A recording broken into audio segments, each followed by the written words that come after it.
Es obvio que vivimos en un mundo donde el perdón es desesperadamente necesario. Sabemos por las Escrituras, y sabemos por experiencia, que el corazón de todas las personas pecadoras está lleno de hostilidad. Por naturaleza, somos propensos a la ira, al resentimiento, a la amargura, al odio e incluso al asesinato.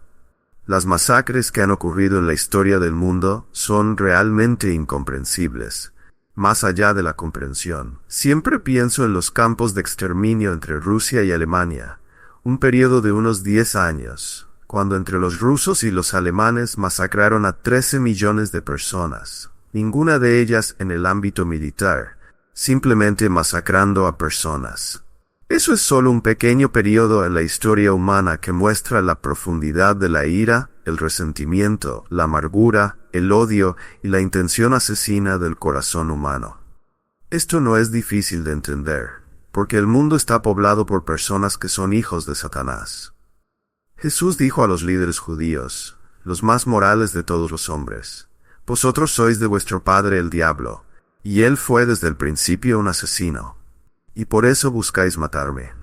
Hay tanta hostilidad en el corazón humano que literalmente está estallando, y si no se controla, destruirá completamente el mundo.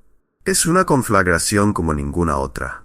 El odio, la ira, el resentimiento han estallado por encima del volcán humano en nuestros días, incluso hoy y en nuestra cultura, con una violencia mortal que amenaza con enterrar la tierra en una avalancha de venganza y violencia.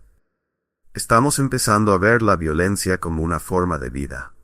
No es solo odio religioso, como vemos en los extremos del Islam, sino simplemente el odio del corazón humano, que parece estar constantemente alcanzando su punto de erupción y derramando su lava viciosa para consumir a todos los que se encuentran en su flujo. El mundo está caracterizado por la ira. No creo que en mi vida haya visto a tantas personas enojadas por tantas cosas. Y todo esto ha sido justificado por la psicología durante muchos años. Tienes derecho a estar enojado, tu ira está justificada, fuiste maltratado, todos fueron abusados, todos son víctimas. Necesitas estar enojado. La ira es cómo lidias con la forma en que te trataron. La ira ha sido alimentada en esta sociedad durante años por la psicología. Además, está alimentada por el narcisismo y el egocentrismo, donde todos piensan que son la persona más importante del mundo, y cualquiera que los ofenda merece el tipo de repercusiones más severas, tal vez incluso la violencia. En el capítulo 4 de Santiago, obtenemos una pequeña visión de esto. ¿Cuál es la fuente de las disputas y conflictos entre ustedes? ¿No es la fuente sus placeres que luchan en sus miembros? Desean y no tienen, así que cometen asesinato. Son envidiosos y no pueden obtener, así que pelean y disputan. No tienen porque no piden. Piden y no reciben, porque piden con malos motivos para gastar en sus placeres. Sus satisfacciones, sus deseos, sus posesiones, sus placeres los consumen, y como resultado de eso hacen daño a las personas que los rodean para obtener lo que quieren. Esto no es sorprendente. Eclesiastés 7:9, la sabiduría dice esto. La sabiduría de Salomón, la ira reside en el corazón de los necios. Vive en el corazón de los necios, y todos aquellos sin Dios son necios. La ira es una emoción humana universal y una motivación impulsora. Si alguna actitud corrupta define nuestra cultura, es la ira. Hay ira en nuestra música, hay ira en nuestras películas, hay ira en nuestros programas de televisión, hay ira en nuestras escuelas, hay ira en nuestras universidades, hay ira en nuestras familias, hay ira en todos lados en esta sociedad. Y la virtud ausente en todo esto es el perdón. La ausencia del perdón destruye las relaciones. Es, al final, el destructor de las relaciones. Es imposible vivir en el mundo y no ofender a alguien, y eso entonces exige perdón. Y donde no hay perdón, solo hay la acumulación de ofensas que continúa escalando la ira. Nunca una persona es más como Satanás que cuando odia. Nunca una persona es más como Satanás que cuando está enojada hasta el punto de desear matar. No toda ira lleva al asesinato, porque estamos restringidos. Estamos restringidos por las consecuencias. Pero sabes también como yo que si no existiera la amenaza de arresto, juicio, encarcelamiento y pena de muerte, si las personas fueran realmente libres para hacer lo que quisieran sin repercusiones, la humanidad se habría aniquilado hace mucho tiempo. Nunca una persona es más como Satanás, que cuando está enojada, cuando odia y cuando su deseo es eliminar una vida. Por otro lado, nunca una persona es más como Dios, que cuando ama y perdona. Así es. El mundo pertenece a Satanás, son de su padre, el diablo. Por lo tanto, odian, están enojados, son violentos, hacen daño, matan.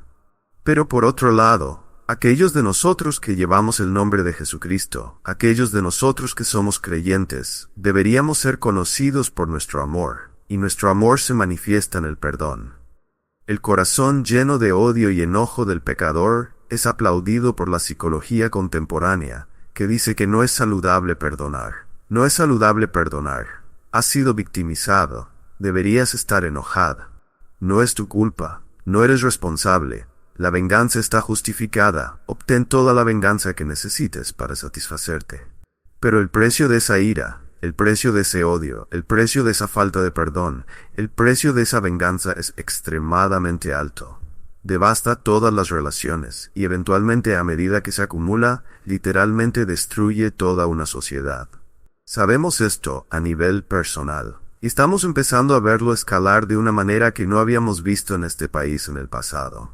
Hostilidad, odio, enojo, desbordándose y siendo justificados. Por eso quiero que entiendan lo que dice la Biblia acerca de la importancia del perdón.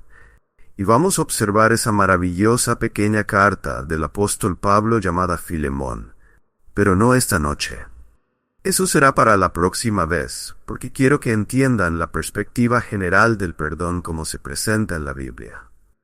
Tomaremos una vista panorámica y luego descenderemos para observar de cerca a Filemón, que nos da una maravillosa ilustración del perdón. De hecho, es todo un libro escrito sobre el tema del perdón. Pero primero, quiero recordarles que Proverbios 19:11 dice: la cordura del hombre detiene su furor, y su gloria es pasar por alto la ofensa. La cordura del hombre lo hace lento para la ira.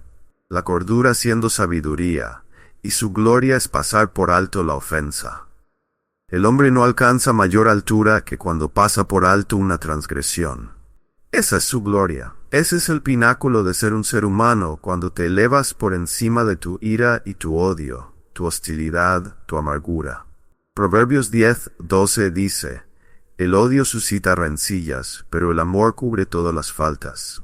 Y Pedro se refirió a esto en Pedro 4:8, donde dice: el amor cubre multitud de pecados. Es la gloria del hombre pasar por alto una transgresión. De todas las cualidades humanas, de todas las virtudes humanas, ninguna es más parecida a Dios que el perdón. Ninguna es más parecida a Dios que el perdón. Ninguno de nosotros tendría relación con Dios que pueda considerarse positiva si Dios no fuera un Dios perdonador. Nosotros que conocemos a Dios, nosotros que hemos sido redimidos por Dios, nosotros que hemos recibido salvación, la hemos recibido porque Dios perdona. Nunca eres más como Satanás, que cuando estás enojado, odias y deseas matar. Nunca eres más como Dios que cuando perdonas. Esa es la gloria del hombre. Eso debería mostrarse en la Iglesia de Jesucristo, en cada relación y colectivamente en la comunidad de creyentes. Y solo les diré esto. He vivido lo suficiente como para saber que puedes ir a muchas iglesias, y encontrarás, si no una hostilidad latente debajo de la superficie, una hostilidad abierta. Y se reduce al hecho de que no es porque las personas fueron ofendidas, sino porque cuando fueron ofendidas se negaron a perdonar. Esto divide iglesias, daña el testimonio del Evangelio. En esto conocerán todos que son mis discípulos, si se aman unos a otros. El amor perdona. El precio de no perdonar es muy alto. Permítanme abordarlo negativamente al menos por un momento. El problema de no perdonar es que la falta de perdón encarcela a las personas en su pasado. La falta de perdón encarcela a las personas en su pasado. Mientras te niegues a perdonar las ofensas y a los ofensores, estás encadenado a su ofensa. Mientras te niegues a perdonar, mantienes vivo el dolor. De hecho, echas gasolina a la herida. Mientras te niegues a perdonar, es como hurgar en una herida abierta. Constantemente evitas que se cure. Te condenas a ti mismo a pasar por tu vida sintiéndote tan mal como ahora, y probablemente peor, porque alimentas esa falta de perdón. Eliges amar el odio y amar la ira, y te condenas a la esclavitud de esa horrible realidad. Solo un necio se encarcelaría a sí mismo en una ofensa pasada al negarse a perdonar con amor y seguir adelante. En segundo lugar, la falta de perdón no solo te encarcela en tu pasado, sino que produce acumulativamente una amargura profundamente arraigada. Es un cáncer infeccioso en el corazón, y se metastatiza. Donde quiera que estuvo el primer problema, donde quiera que estuvo la primera ofensa, comienza a crecer y expandirse, y apoderarse de más y más de tu vida, y la amargura se vuelve maligna. Los pensamientos se vuelven malignos. Los recuerdos se convierten en recuerdos tormentosos que distorsionan cómo ves la vida. La ira se descontrola, y las personas que te rodean se convierten en víctimas de esa ira descontrolada que resulta de la falta de perdón por alguna ofensa pasada. Constantemente alimentas pensamientos de venganza. Te vuelves desesperado por el hecho de que deseas lo peor para la persona a quien no puedes perdonar. Cada conversación se convierte en otro foro para tu fealdad, para tu hostilidad, para tus críticas, para tu difamación, para tu calumnia. Y eventualmente se transforma en todo tipo de exageraciones y mentiras sobre la realidad de esa persona. Y has dictado sobre tu propia vida una sentencia de muerte de amargura y enojo que te seguirá hasta la tumba. Uno de nuestros pastores me dijo la semana pasada que estaba aconsejando a una pareja, y la mujer dijo: preferiría ir al infierno antes que perdonar a mi esposo. Eso es increíble. ¡Qué horrenda sentencia de muerte! Ahora, las Escrituras hablan del tema del perdón. Hay al menos 75 imágenes simbólicas del perdón en la Biblia. No les daré todas, pero hay al menos 75 de ellas. Déjenme darles algunas. Perdonar, estas son metáforas, es girar la llave, abrir la puerta de la celda y dejar salir al prisionero. Perdonar es escribir en letras grandes sobre una deuda. Nada se debe. Perdonar es golpear el mazo en una sala de justicia y declarar no culpable. Perdonar es lanzar una flecha tan alto, tan lejos, que nunca pueda ser encontrada nuevamente. Perdonar es sacar la basura y deshacerse de ella, dejando la casa llena de limpieza y un aire fresco y dulce. Perdonar es soltar el ancla que retiene al barco y dejarlo libre para navegar. Perdonar es conceder un indulto total a un criminal condenado y sentenciado. Perdonar es aflojar un estrangulamiento en un oponente de lucha libre. Perdonar es limpiar con chorro de arena una pared de grafitis, dejándola lucir como nueva. Perdonar es romper una olla de barro en 1000 pedazos para que nunca pueda ser reconstruida. Estas son metáforas bíblicas del perdón. El perdón es una actitud y un acto virtuoso, liberador y amoroso. La actitud del perdón está detrás de Proverb. El perdón es una actitud y un acto virtuoso, liberador y amoroso. Tiene sentido perdonar. Es saludable, es razonable, es sensato. Te libera de la tensión, de la ansiedad, te trae paz. Invoca amor. Un filósofo dijo esto: solo los valientes saben cómo perdonar. Es el elemento más refinado y generoso de la virtud humana. Los cobardes han hecho buenas obras y realizado actos de bondad. Los cobardes incluso han luchado y conquistado, pero un cobarde nunca perdona. No está en su naturaleza ni en su corazón. El poder de perdonar fluye solo de una grandeza fortalecida del alma, consciente de su propia humildad y seguridad, y capaz de elevarse por encima de todas las pequeñas tentaciones de resentir cada intento infructuoso de robarle la felicidad. Fin de la cita. Hay algo de verdad en esa prosa filosófica. Pero estamos obligados a una discusión mucho más profunda. Creo que es valiente perdonar. Y creo que hay personas, Personas no convertidas, que entienden el beneficio de ser lo suficientemente valientes como para perdonar y no condenarse a una vida de amargura. Pero quiero que pensemos en ello mucho más profundamente que simplemente filosofar. Quiero que lleguemos a la palabra de Dios. Aunque el perdón puede ser una virtud en las vidas de algunos incrédulos porque quieren evitar la condena de la falta de perdón, y aunque las personas incrédulas pueden aprovechar la providencia divina, pueden aprovechar la gracia común, pueden aprender algunas cosas sobre la vida que hacen que la vida sea mejor y más fácil. Los cristianos deberían ser perdonadores como un curso normal de nuestras vidas. Algunos incrédulos aprenden el beneficio de perdonar, algunos de los valientes. Pero todo cristiano debería ser identificado por el perdón. Todos nosotros deberíamos ser perdonadores. Y hay algunas razones bíblicas, teológicas y espirituales convincentes por las cuales debemos perdonar. Ahora, esta noche, prepárense. Voy a darles 10. Podrían ser más, pero quiero darles 10. Voy a mover el reloj aquí para poder organizarlas mientras estoy observando. Número 1. Y ya hemos hecho esta declaración, pero permítanme repetirla. El perdón es el acto más semejante a Dios que una persona puede hacer. El perdón es el acto más semejante a Dios que una persona puede hacer. Y si somos hijos de Dios, los hijos de Dios, si Dios ha tomado residencia en nosotros, si Dios es nuestro Padre y nosotros somos sus hijos, entonces deberíamos manifestar su naturaleza.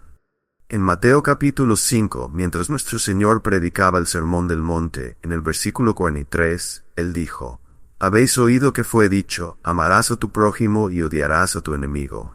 El odio, la falta de perdón, era parte de la cultura judía, y se hacía noble en esa cultura, como lo es en la nuestra. El odio era noble. Según ellos había ciertas personas que deberías odiar. Pero nuestro Señor dice, «Pero yo os digo, amad a vuestros enemigos, no tengáis enemigos, amad a vuestros enemigos. Orad por los que os persiguen». Y luego esto en el versículo 25, «Para que seáis hijos de vuestro Padre que está en los cielos.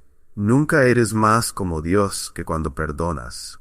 Porque Él hace salir su sol sobre malos y buenos, y envía la lluvia sobre justos e injustos. Si amas a los que te aman, ¿qué recompensa tienes?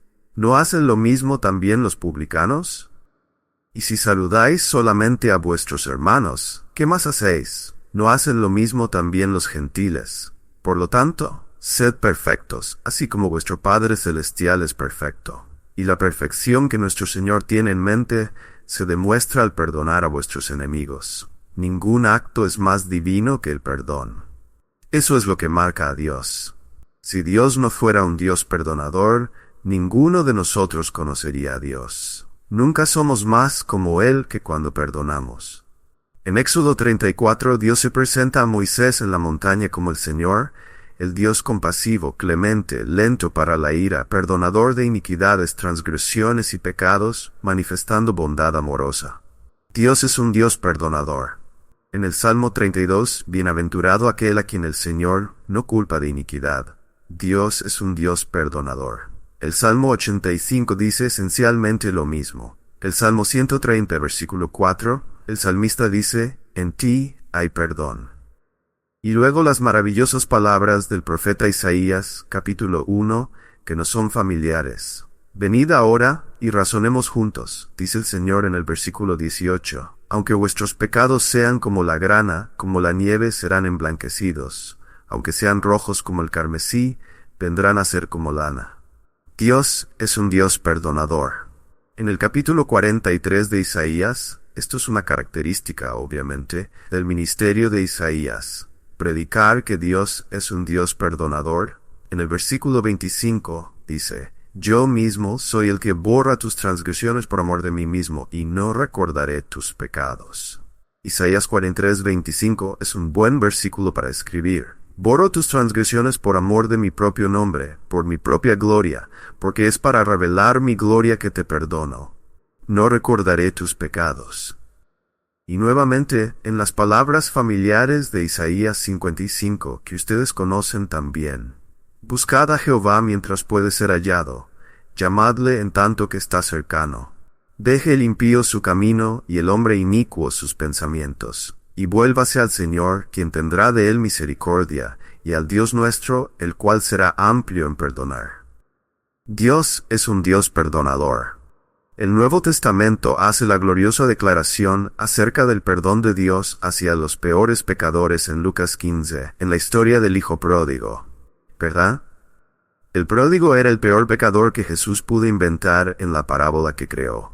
El peor pecador posible. No tenía respeto por su padre, ni por su familia, ni por su herencia. Tomó su dinero, se fue a un país extranjero y derrochó su fortuna con prostitutas. Cayó en una hambruna, quedó en la miseria. Está comiendo o tratando de comer la comida destinada a los cerdos, animales inmundos. En medio del horror de esa desolación, regresa a su padre. Y ustedes conocen la historia.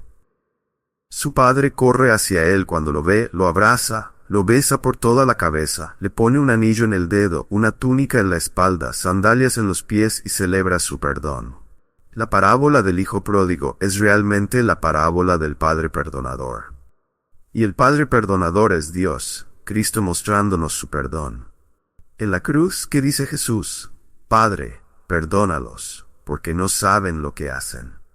Y Esteban, siguiendo ese ejemplo mientras es apedreado bajo las piedras sangrientas, en Hechos 7 clama, Señor, no les tomes en cuenta este pecado, siguiendo el mismo patrón de perdón de su Salvador.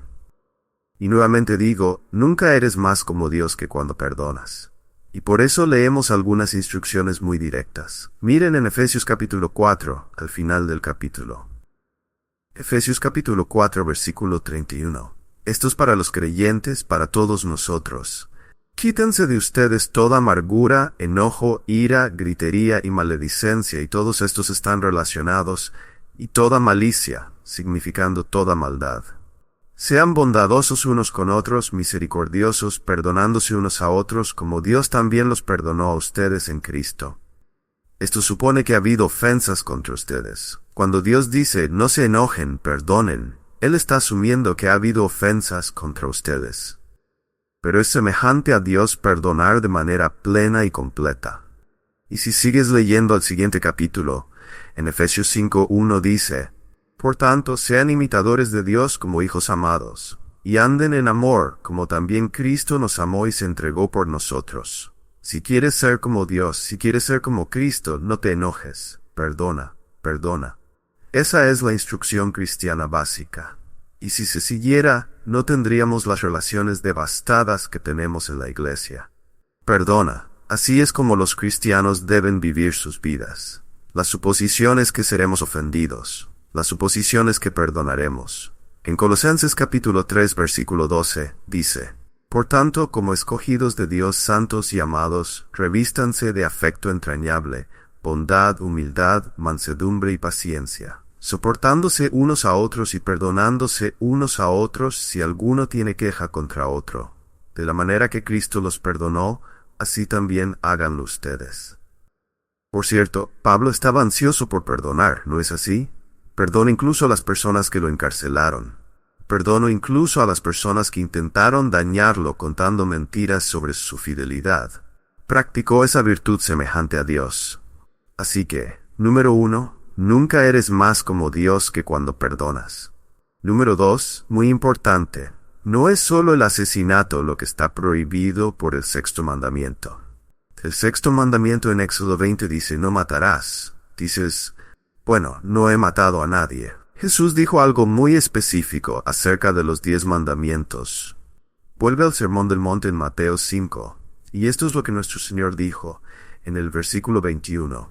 Han oído que se dijo a los antiguos, no matarás y cualquiera que mate será culpable de juicio. Por supuesto, eso es Éxodo capítulo 20, versículo 13. Se repite en Deuteronomio, no matarás. Y ha sido enseñado que quien cometa asesinato será culpable ante el tribunal. Y por supuesto, existe la pena de muerte mencionada en Génesis 9 para quien cometa asesinato. Pero Jesús dice, déjame llevarte más profundamente a eso. Pero yo os digo que cualquiera que se enoje contra su hermano será culpable de juicio, y cualquiera que diga a su hermano necio, será culpable ante el Concilio Supremo, y cualquiera que diga insensato quedará expuesto al infierno de fuego. Estas son palabras sorprendentemente fuertes. Los rabinos, los escribas del judaísmo, habían creado una tradición basada en Éxodo 20:13, no matarás. Los judíos eran conscientes de que el asesinato estaba prohibido y que podrías perder la vida si eras un asesino.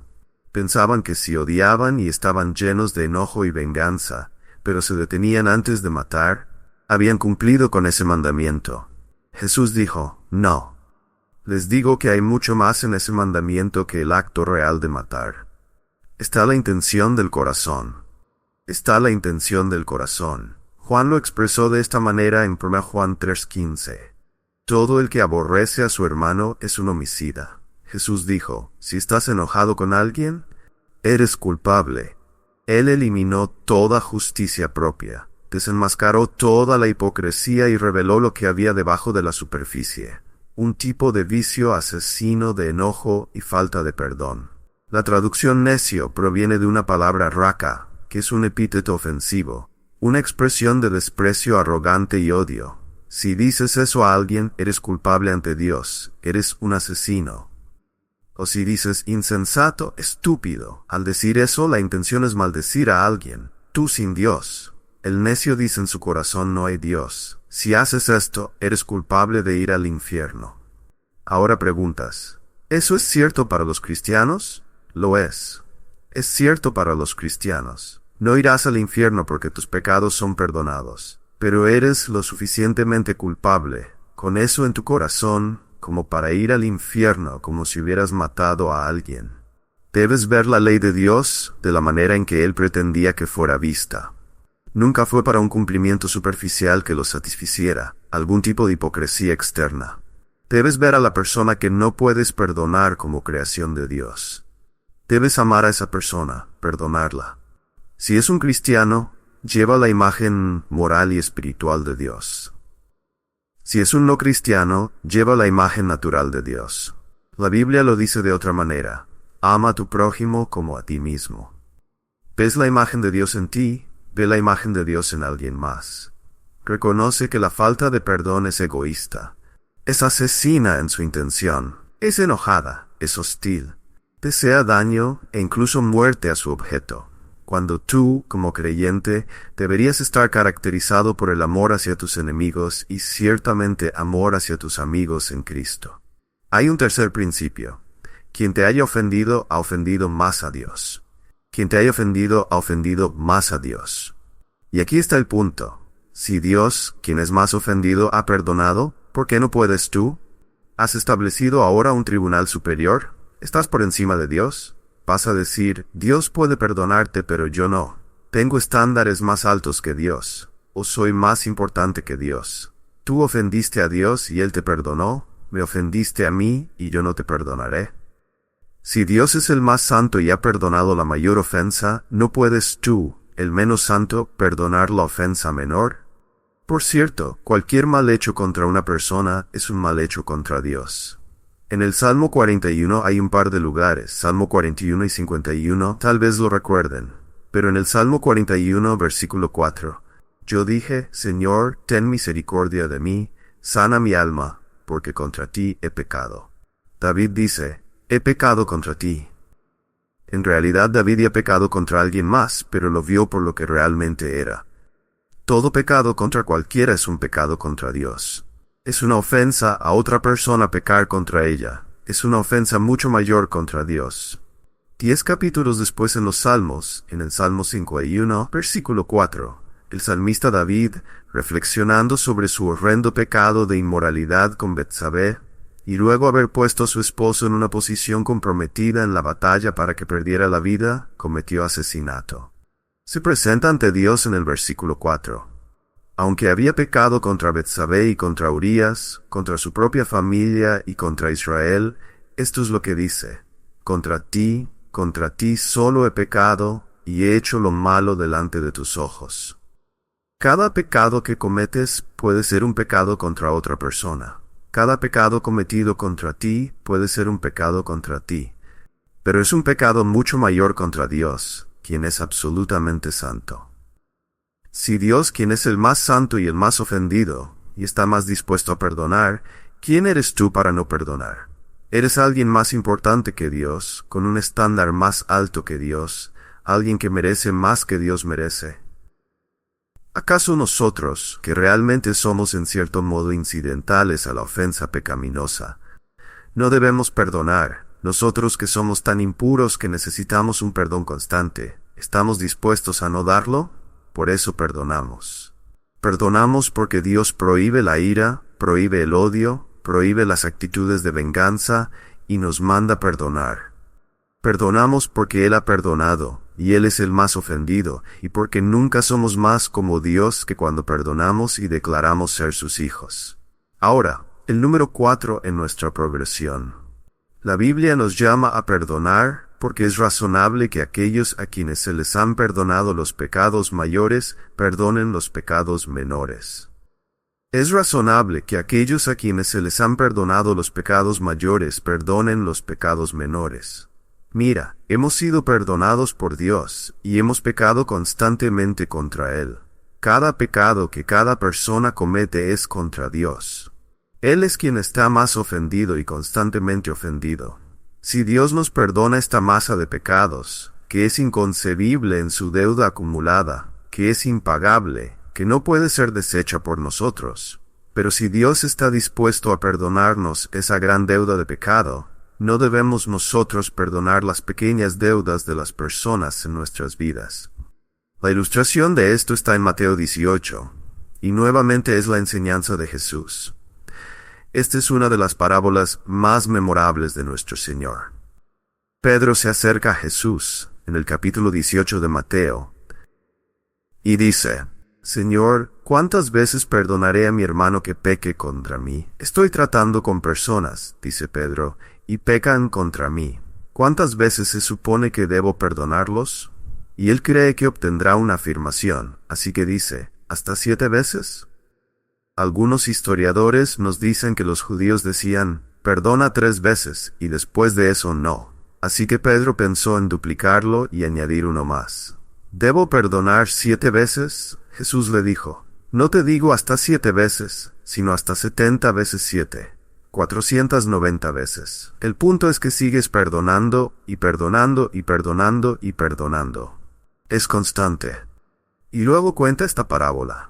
Por eso, para explicar este perdón, el reino de los cielos puede compararse a un rey que quiso ajustar cuentas con sus siervos. Cuando comenzó a ajustar las cuentas, le fue presentado uno que le debía 10,000 talentos.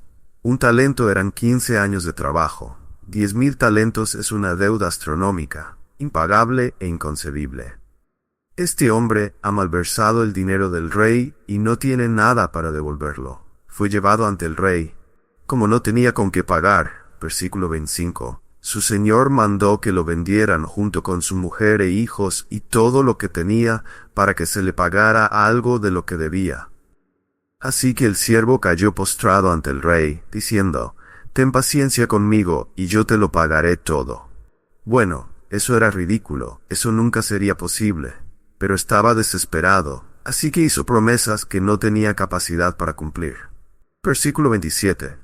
El señor de aquel siervo, movido a misericordia, lo soltó y le perdonó la deuda. Ahora sabemos de quién trata la parábola, ¿verdad? Esta es una deuda impagable. El hombre no tiene capacidad para devolverla. Pero el Señor, el Rey, es compasivo y le perdona toda la deuda. Esa es una imagen de Dios. Pero aquel siervo, versículo 28, salió y encontró a uno de sus compañeros que le debía 100 denarios, unos 100 días de trabajo, y tomándolo por el cuello, lo ahogaba, diciendo: paga lo que debes. Entonces su compañero, cayendo a sus pies, le rogaba diciendo: ten paciencia conmigo, y yo te lo pagaré. Y eso era posible, pero él no quiso, sino que fue y lo echó en la cárcel hasta que pagara la deuda. ¿Cómo puede alguien pagar una deuda estando en la cárcel? Esto es insensibilidad e ingratitud. Es una ingratitud impactante. Este hombre había sido perdonado por una deuda completamente impagable, y sale y estrangula a un hombre que le debía 100 días de trabajo y lo echa en la cárcel. ¿Cómo puedes recibir un perdón tan magnánimo y masivo y no dar un pequeño perdón a alguien que te ofendió? Mira, no puedes recibir el perdón que recibes de Dios y no perdonar por las pequeñas ofensas hacia ti. Dios te ha dado el perdón por una deuda impagable.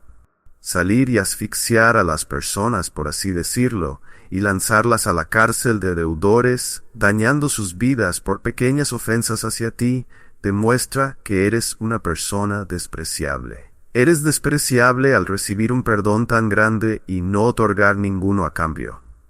Merecemos la condenación. Dios nos da misericordia.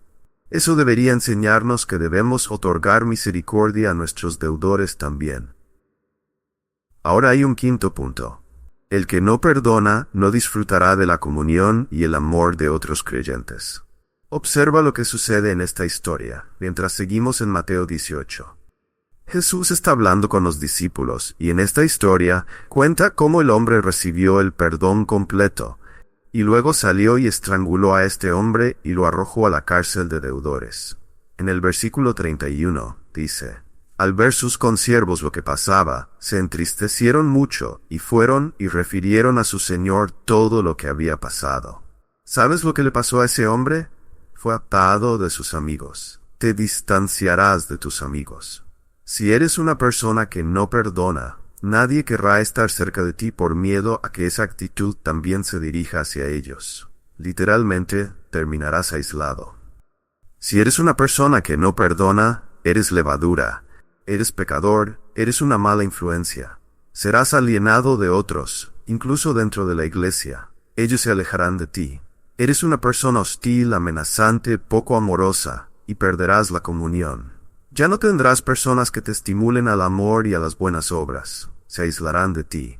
Estos amigos, en el versículo 31, se volvieron contra el hombre que no perdonó.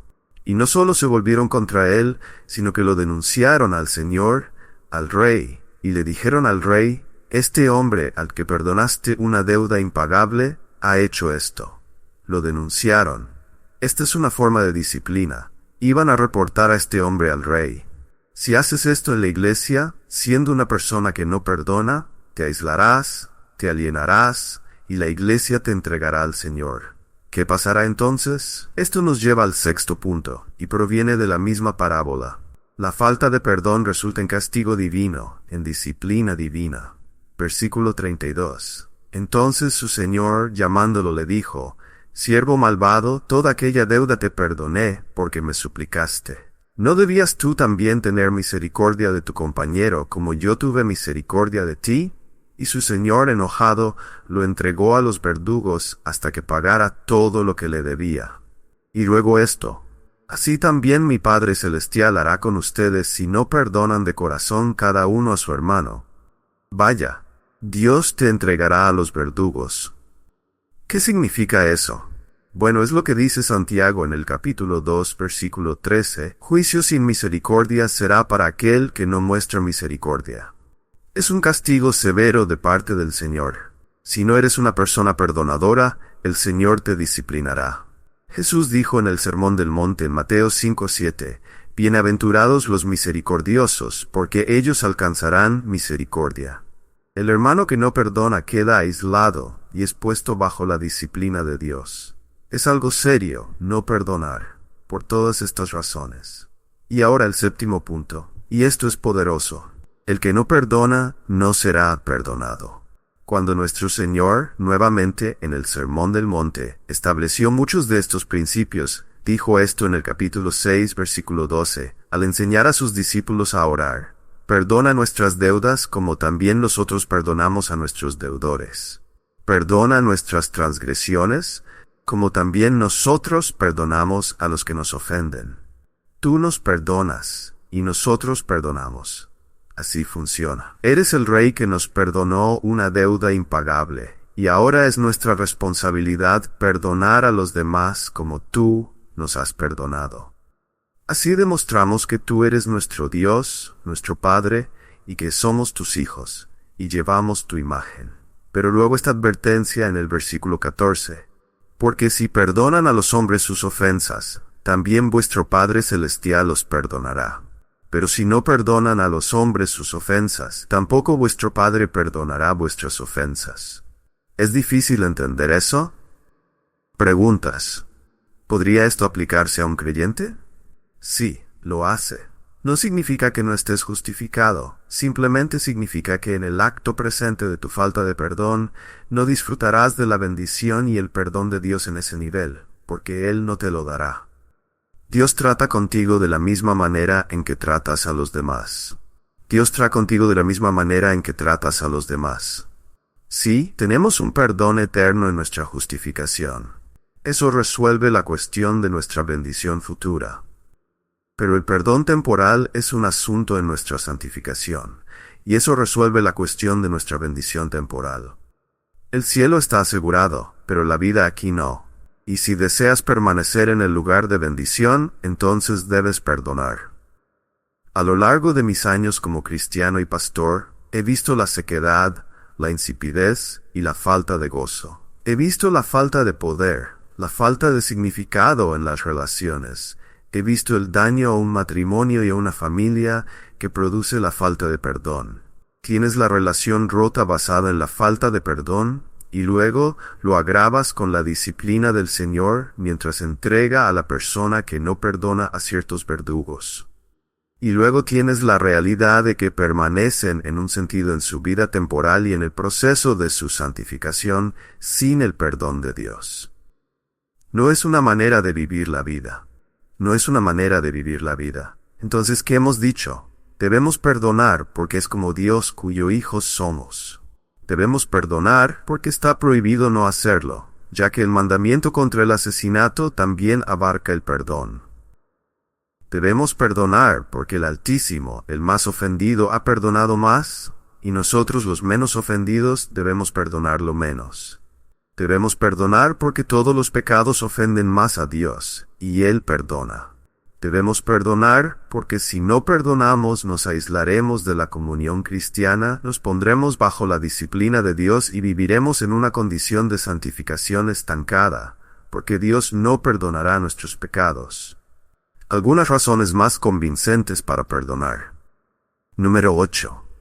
La ausencia de perdón nos hace no aptos para adorar. La ausencia de perdón nos hace no aptos para adorar. Esto debería ser obvio, ¿verdad?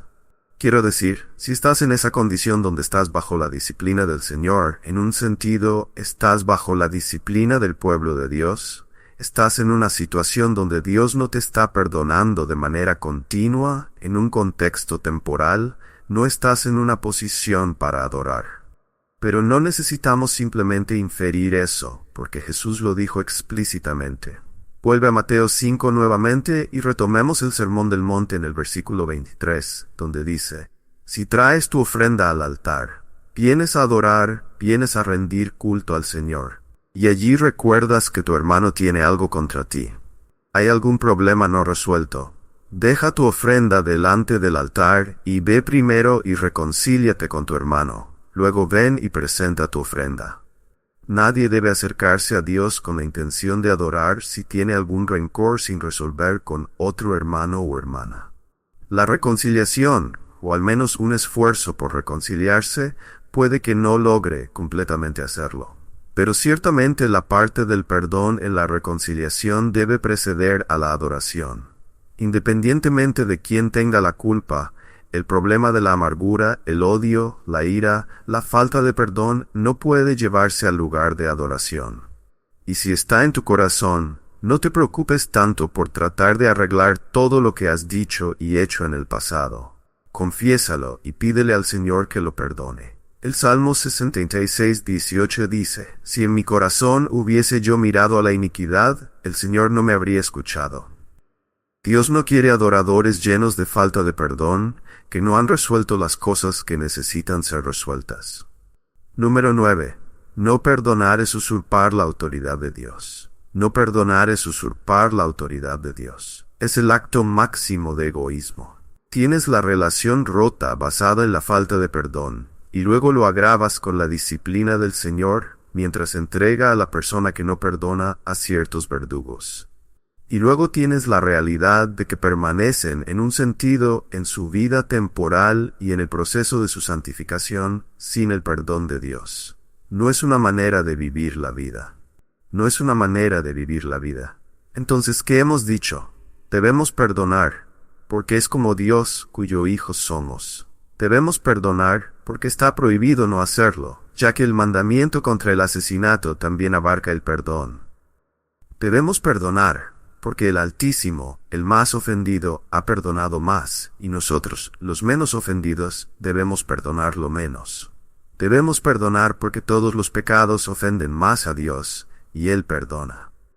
Debemos perdonar, porque si no perdonamos, nos aislaremos de la comunión cristiana, nos pondremos bajo la disciplina de Dios, y viviremos en una condición de santificación estancada, porque Dios no perdonará nuestros pecados. Algunas razones más convincentes para perdonar. Número 8. La ausencia de perdón nos hace no aptos para adorar. La ausencia de perdón nos hace no aptos para adorar. Esto debería ser obvio, ¿verdad? Quiero decir, si estás en esa condición donde estás bajo la disciplina del Señor, en un sentido estás bajo la disciplina del pueblo de Dios, estás en una situación donde Dios no te está perdonando de manera continua, en un contexto temporal. No estás en una posición para adorar. Pero no necesitamos simplemente inferir eso, porque Jesús lo dijo explícitamente. Vuelve a Mateo 5 nuevamente y retomemos el Sermón del Monte en el versículo 23, donde dice: Si traes tu ofrenda al altar, vienes a adorar, vienes a rendir culto al Señor, y allí recuerdas que tu hermano tiene algo contra ti. Hay algún problema no resuelto. Deja tu ofrenda delante del altar y ve primero y reconcíliate con tu hermano. Luego ven y presenta tu ofrenda. Nadie debe acercarse a Dios con la intención de adorar si tiene algún rencor sin resolver con otro hermano o hermana. La reconciliación, o al menos un esfuerzo por reconciliarse, puede que no logre completamente hacerlo, pero ciertamente la parte del perdón en la reconciliación debe preceder a la adoración. Independientemente de quién tenga la culpa, el problema de la amargura, el odio, la ira, la falta de perdón no puede llevarse al lugar de adoración. Y si está en tu corazón, no te preocupes tanto por tratar de arreglar todo lo que has dicho y hecho en el pasado. Confiésalo y pídele al Señor que lo perdone. El Salmo 66:18 dice: Si en mi corazón hubiese yo mirado a la iniquidad, el Señor no me habría escuchado. Dios no quiere adoradores llenos de falta de perdón, que no han resuelto las cosas que necesitan ser resueltas. Número 9. No perdonar es usurpar la autoridad de Dios. No perdonar es usurpar la autoridad de Dios. Es el acto máximo de egoísmo. Estás presumiendo que la espada del juicio está en tu mano, que depende de ti blandir esa espada de juicio, y vas a causar estragos en la vida de alguien. Vas a chismear sobre ellos, calumniarlos, decir cosas terribles sobre ellos, fomentar mentiras mientras exageras las realidades. Estás asumiendo el lugar de Dios. Mira Romanos capítulo 12, solo unos versículos en este capítulo que abordan esto. Romanos 12, versículo 14. Bendecid a los que os persiguen, bendecid y no maldigáis. Bien, bendice a los que te persiguen. Hagas lo que hagan contra ti, bendícelos, bendícelos. Estás acumulando carbones encendidos sobre su cabeza. Bendícelos. Y luego, versículo 17, no paguéis a nadie mal por mal, procurad lo bueno delante de todos los hombres. Y ahí está el reconocimiento de que perdonas. Buscas la paz, ya sea que la otra persona lo haga o no. En cuanto dependa de vosotros, estad en paz con todos los hombres. Y luego el versículo 19, no os venguéis vosotros mismos, amados míos, hablando a los creyentes, sino dejad lugar a la ira de Dios, porque escrito está: mía es la venganza, yo pagaré, dice el Señor. Deuteronomio, Salmos. No eres Dios. No necesitas desear lo peor para alguien que te ha ofendido. Dios se encargará de lo que sea necesario. Tú no eres el juez. Si actúas como el juez, lo que estás diciendo es: Dios es demasiado lento. Dios es demasiado indiferente, Dios está demasiado ocupado, Dios es demasiado débil, o Dios es demasiado injusto. Tendré que tomar esto en mis propias manos. Eso es blasfemia. Solo Dios es capaz de tratar con el pecado, y siempre lo hace. Él tiene el entendimiento perfecto y verdadero de la ofensa. Tú no. Él tiene el estándar más alto, el tuyo es más bajo. Él tiene toda la autoridad, tú no tienes ninguna. Él es imparcial, tú no lo eres. Él es omnisciente y eterno, viendo el fin desde el principio. Tú eres miope e ignorante, sin ver nada más allá de hoy. Él es sabio y bueno, y actúa con perfecta santidad. Tú estás cegado por el pecado de la ira. No estás en posición de ser el juez de nadie. No tienes sentido. No estás calificado. Déjaselo a Dios. Y luego un punto final, y aquí hay algo que debes considerar. Las heridas contra ti y las ofensas contra ti son las pruebas que te perfeccionan. Las heridas contra ti y las ofensas contra ti son las pruebas que te perfeccionan. Las críticas, las injusticias, las ofensas, las acusaciones falsas, las persecuciones, los maltratos, la falta de amabilidad, todo eso está dentro de la providencia y el propósito de Dios. Santiago llega tan lejos como para decir esto: tened por sumo gozo cuando os halléis en diversas pruebas, porque están perfeccionando vuestra fe. Pedro dijo, en Pedro 5:10, después que hayáis sufrido un poco de tiempo, el Señor os perfeccionará. Pablo, en Corintios 2:10, dijo, oré para que el Señor quitara el aguijón en la carne, y oré 3 veces, y Él nunca lo hizo. Luego dijo esto, versículo 10, 2 Corintios 12. Por lo cual, me complazco en las debilidades, en afrentas, en necesidades, en persecuciones, en angustias, porque cuando soy débil, entonces soy fuerte. Aquellos que te hieren, aquellos que te acusan falsamente, aquellos que mienten sobre ti, aquellos que te ofenden, aquellos que te critican, quienes traen injusticia contra ti, Dios los usa para perfeccionarte. Entonces, las heridas y ofensas que vienen contra ti son las pruebas que te perfeccionan. Ahora, cuando todo está dicho y hecho, la teología del perdón se resume en una persona. Veamos 1 Pedro 2, versículo 19. Pedro está hablando de gracia, a veces traducida como favor, y sobre una persona que soporta el sufrimiento cuando sufre injustamente. Esto supone que ha ocurrido una ofensa contra ti, estás sufriendo injustamente. Esto es algo muy popular. Me están lastimando, me están abusando, están haciendo cosas en mi contra, diciendo cosas en mi contra. Todo es injusto, todo es injusto. Aquí está la respuesta correcta. ¿Qué mérito hay si, cuando pecas y eres tratado con dureza, lo soportas con paciencia? No hay mérito ahí. Pero si cuando haces lo correcto y sufres lo soportas con paciencia, esto encuentra gracia delante de Dios. Y eso es esencialmente lo que acabamos de decir. Tus sufrimientos, las acusaciones, los abusos son las pruebas que traen la gracia, que te hace fuerte en tu debilidad. Pero aquí está el modelo, versículo 21. Pues para esto fuisteis llamados. ¿Cuál es el propósito? Tu perfección. Has sido llamado para soportar pacientemente el sufrimiento injusto. Fuisteis llamados para esto, y aquí está el modelo que debes seguir. Porque también Cristo sufrió por vosotros, dejándoos ejemplo, para que sigáis sus pisadas, el cual no hizo pecado, ni se halló engaño en su boca, quien cuando le maldecían, no respondía con maldición. Cuando padecía, no amenazaba, sino que encomendaba la causa al que juzga justamente, quien llevó él mismo nuestros pecados en su cuerpo sobre el madero, para que nosotros, estando muertos a los pecados, vivamos a la justicia, y por cuya herida fuisteis sanados. Cristo logró más cuando estaba sufriendo injustamente, ¿verdad? Eso lo resume todo.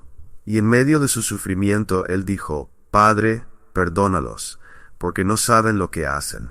El perdón lo es todo. Es lo único que sostendrá el amor en un matrimonio, en una familia, en las amistades y en la iglesia de Jesucristo. Padre, te damos gracias por habernos permitido reunirnos nuevamente esta noche.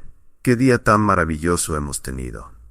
Nuestros corazones se regocijan en todo lo que nos has traído a través de tu preciosa palabra hoy y en la comunión con los santos. Te agradecemos por la verdad. Sabemos que la verdad no está simplemente más allá de nosotros. Está en nosotros, está viva, y ha sido dada vida por el Espíritu Santo. para que lo que oímos y creemos se convierta en la fuerza misma por la cual vivimos nuestras vidas. Que seamos conocidos como personas marcadas por el perdón, por todas las razones que hemos visto, culminando en el hecho de que estamos siguiendo a nuestro Salvador, quien nos dio un ejemplo cuando fue tratado más injustamente. Por eso logró la mayor obra de su vida. Que también podamos ver en nuestro sufrimiento tu fuerza perfeccionada. Esta es nuestra oración en el nombre de Cristo. Amén. Amén.